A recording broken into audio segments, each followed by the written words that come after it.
Hello everyone, welcome to Engineering Archives. In this video we are going to do learning problem number 2 for this chapter, dot products. So this question says, find the magnitude of the projected component of the force along the pipe AO. So this is the pipe AO, and they want us to find the magnitude of the component of this force F right here along this line AO. So they want us to find the magnitude of the component of the force F along this axis AO. So from this detail given to us in the question, we can easily understand that we are being asked to find the magnitude of component, and if you notice, they haven't provided the the angle between the two, the angle between the axis and the force, right? And they want us to find the magnitude of component. Well, in this case, we just saw in the previous in the formula video that in the case when they don't give us the angle and they want us to find the magnitude of the component, we can use the formula which which was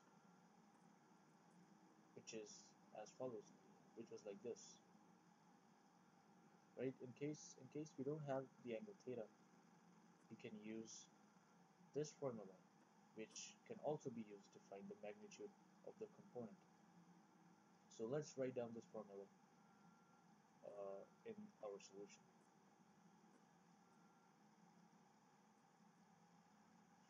Formula in our solution. So the magnitude of the component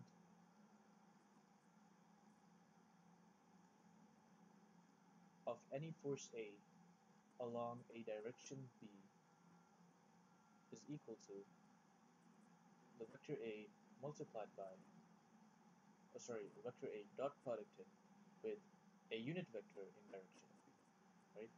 Now I'm going to replace these symbols of A and B with the symbols that we are currently using in this question. So instead of the vector A, we have the force F, right? So we are being asked to find the component of the force F in direction of the line or the axis AO, and we are required to find the magnitude of this component, and that should be equal to the vector F dot producted with the unit vector in direction of AO. Okay, so this is the formula that we are going to use, and for this we need two quantities that we need to find. First of all, we need to find the vector for F, or the Cartesian form for the force vector F, and we need to find the unit vector for AO. So let's find the vector Cartesian form for the vector F. In order to do this, we will follow the same general procedure, and we will first find the length vector in the direction of force F, or in the direction of AB, which should be equal to 4I plus j minus 6k, and we can easily figure out this Cartesian form for the length vector in direction of the force F from this diagram. Okay. Now that we have our length vector in direction of the force F, we can move on to find the unit vector by dividing the length vector with its magnitude. So the unit vector is going to be 4I plus j minus 6k divided by its magnitude.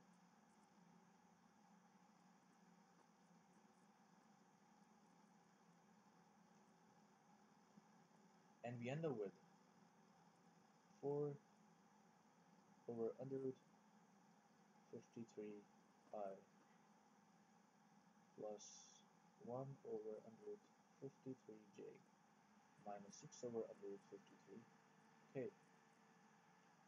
Okay, now that we have our unit vector, we can multiply this unit vector with the magnitude of the force to get the force vector. So the magnitude is 400. So our force vector F is going to be 400 multiplied by, I'm just going to write the unit vector AB instead of all that Cartesian stuff. Okay, and once we multiply that, we get 1600 over under root 53 I plus 400 over under root 53 J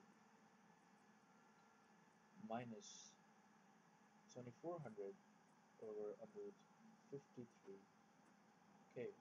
Okay, so this is our first vector F. So now let's move on to find the unit vector in direction of AO.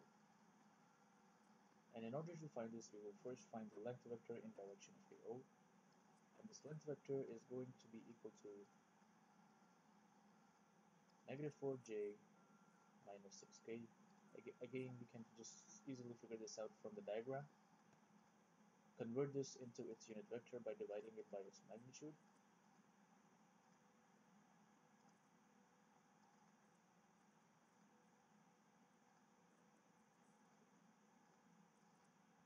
Okay, so we end up with negative 4 over under root 52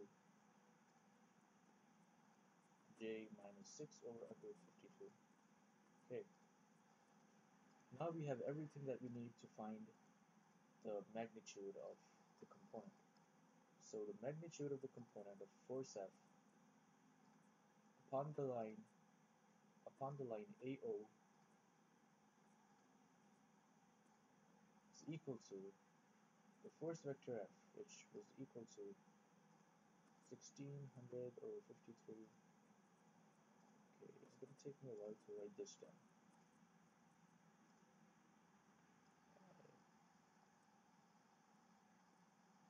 Plus 400 over under root 53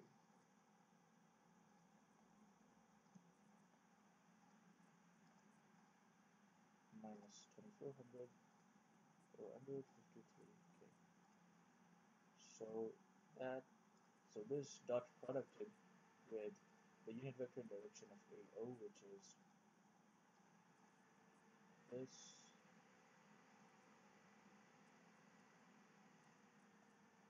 and this, right? So taking their dot product, taking the product of all the respective x, y, and z components, and then taking their sum,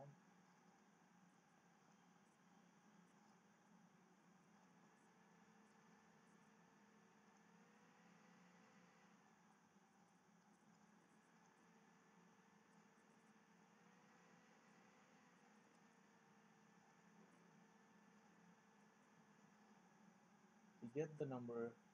As a result, we get the magnitude 243.8 newtons, and this can be rounded off to 244 newtons. Okay, so this was the simple and easy procedure for this question. Thank you very much. See you in the next video.